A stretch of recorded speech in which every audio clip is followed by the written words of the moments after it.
जाना तारा, कई बेर रात में ऐसा लागेला कि सब छोड़ के कहीं दूर निकलने। ना फोन रही, ना लोगन की उम्मीद, ना जिम्मेदारी के बोझ।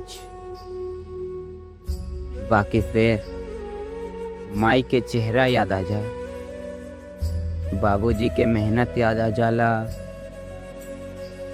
हम दिल के फिर से समझा लेंगे।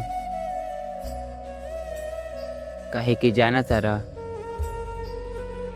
गरीब आदमी थकेला जरूर, बाकी रुकेला ना। काहे कि ओकर सपना खाली ओकर ना, पूरा परिवार के।